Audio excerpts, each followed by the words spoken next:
Qué horrible es ser una buena persona, nada más porque crees que allá arriba hay un Dios que te va a castigar si eres malo. Qué horrible que tu bondad, tu generosidad y tu capacidad de hacer bien exista nada más porque eres un tonto convencido de que hace méritos para entrar a un paraíso. Porque solo quieres quedar bien con un ser que crees que te puede partir en dos con un rayo, en vez de hacerlo por convicción, porque desea ser un buen tipo. Qué fea es la gente, en especial la mayor, que conduce su espiritualidad con la misma hipocresía de alguien que intenta conseguir un puesto en, digamos, una empresa codiciada. Porque si el cielo existiera y se manejara con esa misma falsedad invisible de la que adolecen muchos creyentes, el cielo previsiblemente sería un lugar de mierda, donde todos se portarían bien los primeros 5 días y después, cuando ya tienes el puestico asegurado, demuestras quién eres en verdad y empieza el desnalgue. Como si tú fueras un malandro que emigró a un país del primer mundo y estás teniendo buena conducta para quedar bien con los de inmigración. Y tu supuesta fachada es tan real como uno de esos currículums agrandados. Así es el cielo. Insisto, qué miserable y trágico me resulta un creyente que sigue ciertas reglas de humanismo, bondad y bien porque espera algo a cambio, no porque le nace ser así, sino porque espera una recompensa. Defienden la existencia de Dios. Dicen creer en Él y sin embargo lo tratan como si fuera un papá idiota que no puede ver cómo eres. Ignoran el hecho de que se supone, dice la leyenda, que Él sabe qué estás pensando y sabe qué sientes y cómo lo sientes. Y por lo tanto es imposible engañarlo. Pero tal como dicta el defecto por excelencia del creyente arquetípico promedio, prefieren engañarse a sí mismos. Engañarse creyendo que hacer algo bueno por conveniencia es lo mismo que hacerlo porque te nace del corazón. ¿Alguna vez han visto a uno de esos asquerosos maleantes persignándose antes de llevar a cabo un asalto? A veces incluso un asesinato. Hay mucha gente ignorante que intenta ganarse el favor de Dios. O peor, que le pide que algo salga bien. Gracias a Dios que el equipo de mi hijo ganó. Entonces, Dios estaba en contra del equipo de los otros niños. Gracias a Dios que yo me quedé con el trabajo.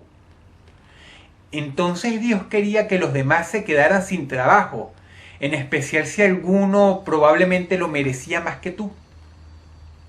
¡Ay! Gracias a Dios que mi casa no se cayó después del terremoto. Quiere decir que Dios tiene preferencia por ti, no por tu vecino. Quizá el vecino sea violador de niños y por eso su casa se cayó en el terremoto, mientras que otras no. Eliges creer en la idea más estúpida y absurda en vez de en lo lógico. Como por ejemplo, algunos ganan porque jugaron mejor simple y llanamente. Saliste bien de la operación porque el doctor fue un buen doctor, no porque Dios te quiso salvar a ti mientras que hay niños con tumores 2 pisos más abajo. ¿Por qué no escoges a un paciente de cáncer de hígado al que le diagnosticaron metástasis y te pones a rezar para que se salve, para que veas qué pasa al final? ¿Por qué no hacemos un experimento masivo? ¿Por qué no llamamos al Papa, al Ayatolá, a los rabinos y a los profetas locos que salen aullando por la radio haciendo milagros? ¿Por qué no imprimimos todas y cada una de las imágenes de todos los santos que existen y las ponemos alrededor de este enfermo de cáncer con metástasis? ¿Por qué no preparamos un enorme espacio con 10, 20, 30, 40, 50 millones de creyentes rezando el Padre Nuestro, cantando hosanas, clamando Alá Akbar y poniendo todas las fuerzas de esas 50 millones de cabezas juntas a pedir por la sanación de este sujeto, para que veas lo que indefectiblemente va a pasar al final?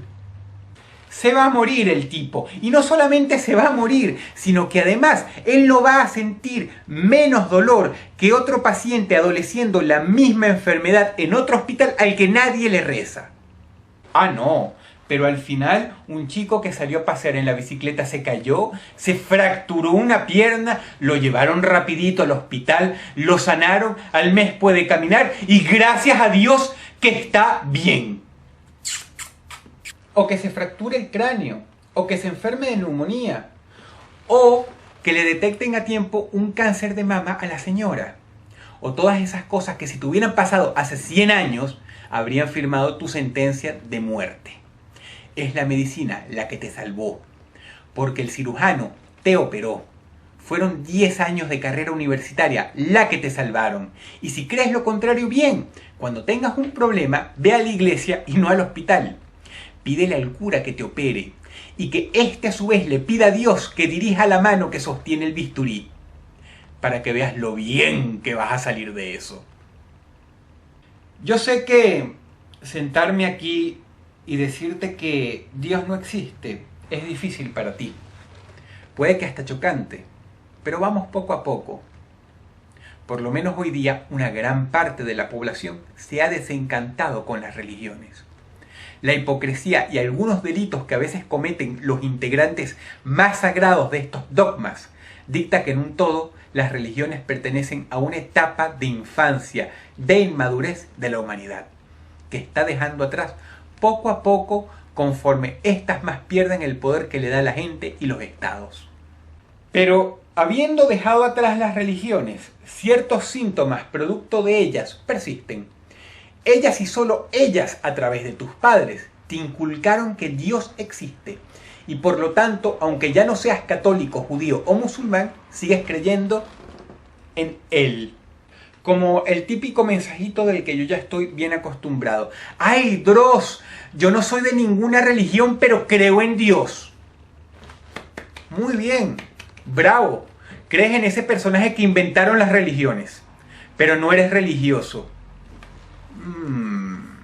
Es como si te hubieras curado de la gripe.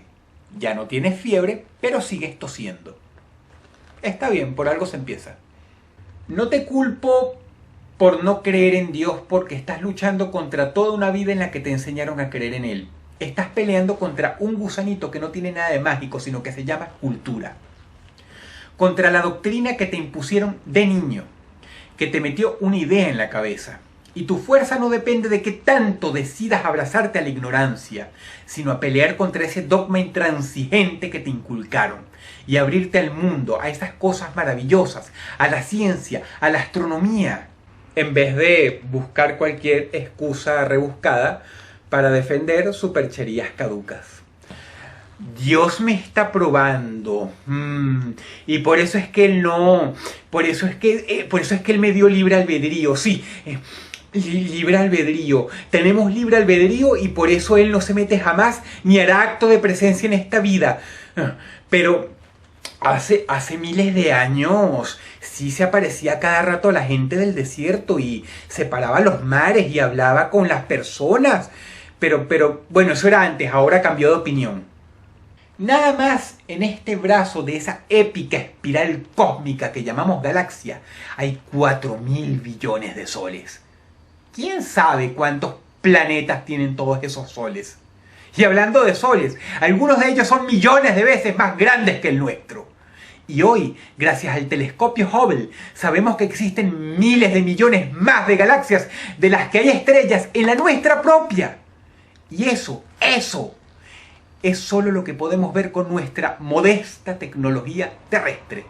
En 1995 se captaron excelentes imágenes de una nebulosa gigantesca, miles de veces más grande que nuestro sistema solar. La bautizaron Columnas de la Creación. ¿Saben por qué? Porque se dieron cuenta que en la sopa cósmica que reside dentro de esta nebulosa están los ingredientes esenciales que crean planetas y soles. Dentro de miles de millones de años, de esa nebulosa va a salir la próxima generación de estrellas. De las estrellas y los planetas emergen las atmósferas, las reacciones químicas, los gases, los vapores, los hierros de los que finalmente descienden el carbono y los minerales. Y de ahí, nosotros.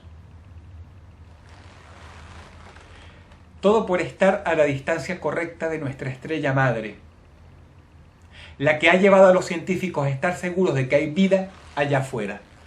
Cuando tú dejas agua dentro de una pecera llena de matas y aparecen bacterias y gusanitos que puedes ver a simple vista, eso no te hace Dios.